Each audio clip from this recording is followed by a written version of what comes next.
Halo,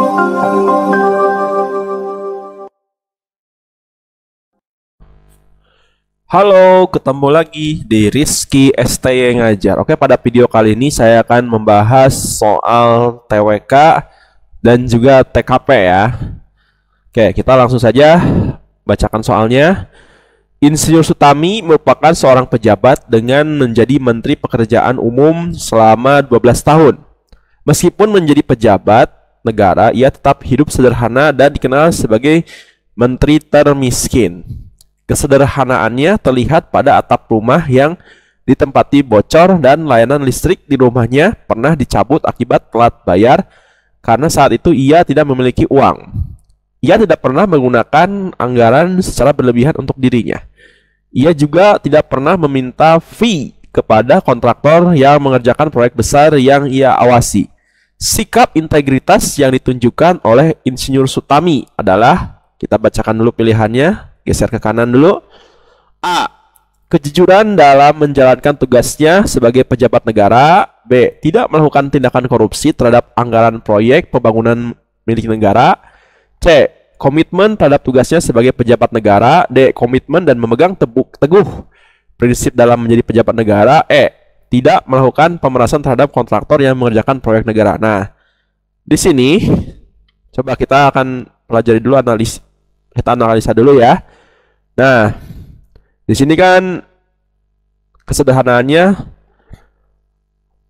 pada atap rumah yang ditempati bocor ini dan layanan listrik di rumahnya pernah dicabut akibat telat bayar. Nah, di sini menunjukkan bahwa seorang Insinyur Sutami itu tidak pernah menggunakan anggaran negara secara berlebihan untuk dirinya dan tidak pernah meminta fee gitu, kontraktor yang mengerjakan proyek besar yang ia awasi. Nah, integritas itu kan artinya kejujuran gitu. Integritas itu artinya kejujuran. Nah, di sini sikap jujur atau integritas yang ditunjukkan oleh Insinyur Soekarni. Nah, kata kuncinya di sini ya kan.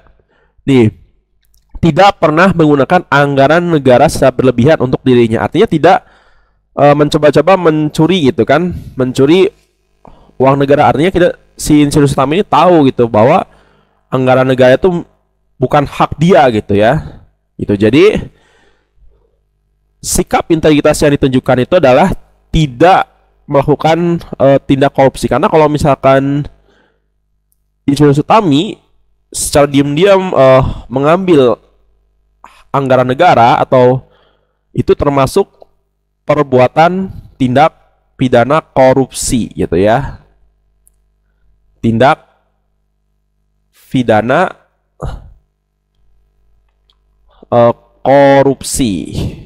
Nah, karena di sini si Insinyur Sutami ini tidak pernah menggunakan anggaran dan juga tidak pernah meminta fee, maka ya harusnya jawaban yang tepat pada soal ini adalah yang ini ya, yang B ini nih. Tidak melakukan tindakan korupsi terhadap anggaran proyek pembangunan milik negara. Sehingga harusnya pilihannya yang B ya. Gitu, oke. Untuk betul atau salahnya silakan komentar saja ya untuk masalah betul atau salahnya atau penjelasan dari soal ini. Mungkin buat teman-teman yang memiliki pemikiran lain terhadap soal ini. Oke. Suatu wilayah akan mengadakan suatu acara untuk memperingati hari jadi daerahnya. Pemda setempat mengundang beberapa tokoh perwakilan dari anggota lembaga negara. Pak Bambang adalah anggota Dewan Perwakilan Daerah, Bu Rani anggota Dewan Perwakilan Rakyat, dan Pak Ranu member Badan Pemeriksa Keuangan. Bu Sinta anggota Komisi Yudisial. Ketika hadir dalam acara tersebut, dua orang izin untuk pulang lebih dulu karena akan menghadiri sidang MPR di Jakarta. Orang yang bisa mendapatkan izin untuk meninggalkan acara itu dan mengikuti rapat MPR yaitu pilihannya A. Bu Rani dan Pak Bambang, B. Bu Rani, dan Bu Sinta, C. Pak Ranu dan Bu Sinta, D. Pak Bambang dan Bu Sinta, E. Bu Rani dan Pak Ranu. Coba teman-teman, ini soal kuis ya. Kira-kira apa ya jawabannya gitu. Oke, silakan ditulis di kolom komentar. Oke, sekarang kita beralih ke soal TKP. Kita bacakan dulu soalnya. Anda ikut seleksi CPNS 2021 dan jadwal tes SKD Anda pekan depan. Untuk persiapan, Anda mencari literatur dan referensi belajar di internet. Tanpa disengaja, Anda menemukan iklan jasa jaminan lulus CPNS dengan memberikan sejumlah uang. Nominal uang yang diminta masih dalam kesanggupan keuangan keluarga Anda. Sehari sebelumnya, Anda mendapatkan pengumuman dari Panselnas BKN yang menghimbau untuk berhati-hati terhadap modus penipuan jaminan lulus CPNS 2021. Hal yang akan Anda lakukan. Oke. Jadi ketika teman-teman ingin mengikuti tes CPNS, tiba-tiba ada sejumlah iklan jaminan lulus, baik itu entah itu di media sosial ataupun di dalam iklan gitu. Nah, kira-kira apa yang akan teman-teman lakukan terhadap mengenai masalah ini gitu ya. Kita cek yang A. Saya tidak memperdulikannya dan tidak mencari sumber referensi di internet agar tidak menemukan iklan serupa yang dapat mempengaruhi keinginan saya untuk melakukan kecurangan. Oke, kita simpan dulu, kita bandingkan dulu sama B yang lainnya ya. B. Saya akan mempertimbangkan bila peluang lulus CPNS secara murni.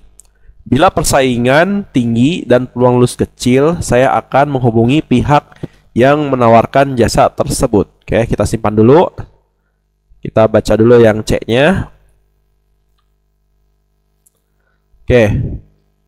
Saya akan menghubungi orang tersebut karena akan merasa persaingan untuk lulus CPNS 2021 cukup sulit. Oke, kita cek, simpan dulu. Saya tidak menghiraukan iklan tersebut, tetap mencari sumber referensi materi persiapan CPNS yang dapat saya gunakan untuk bahan belajar. E.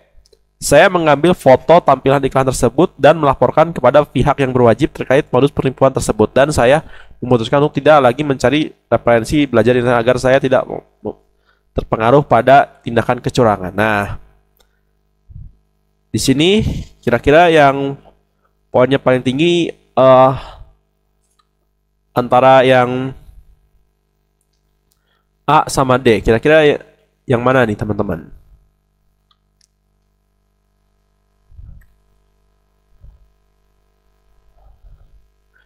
Nah, kalau menurut saya yang ini ya, yang D. Saya tidak menghiraukan iklan tersebut dan tetap mencari sumber referensi materi persiapan CPNS yang dapat saya gunakan untuk bahan belajar. Berarti ini harusnya poinnya 5 ya. Nah, terus yang ini, saya tidak mempedulikannya dan tidak mencari sumber referensi di internet agar tidak menemukan iklan serupa yang dapat mempengaruhi keinginan saya untuk melakukan kecurangan. Yang D ini setidaknya lebih baik daripada yang A ini ya. Berarti ini poinnya 4.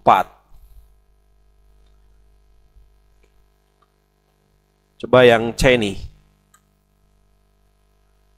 Saya akan menghubungi orang tersebut karena merasa persaingan untuk lulus CPNS 2021 cukup sulit. Ini poinnya paling kecil ya, karena ya kita tahu kan yang namanya iklan-iklan itu belum tentu apakah akan ada jaminan gitu. Makanya BKN sendiri di sini selalu mengingatkan terhadap modus penipuan. Nah, kalau kita misalkan hubungi, ya ada kemungkinan besar Anda akan menjadi korban ya. Berarti ini poinnya 1. Coba kalau yang B ini, saya akan mempertimbangkan peluang lulus CPNS 2021 secara murni. Bila persaingan tinggi dan peluang lulus kecil, saya akan menghubungi pihak yang menawarkan jasa tersebut. Ini setidaknya lebih baik daripada yang C ini ya. Berarti ini poinnya 2. Nah, yang ini, yang E ini, Nah, ini poinnya 3 ya. Nah, oke. Seperti ini ya penilaian poinnya. Gitu. Oke.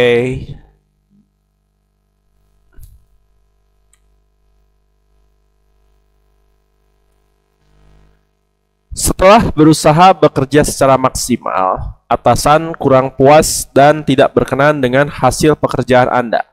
Anda diminta untuk memperbaikinya kembali. Anda sudah memperbaikinya beberapa kali, namun tetap dinilai tidak sesuai dengan ekspektasi atasan. Tindakan Anda, oke, silakan dicoba dulu.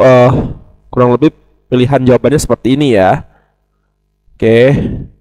Gitu. Nah, seperti ini pilihan jawabannya. Oke, silakan ditulis di kolom komentar.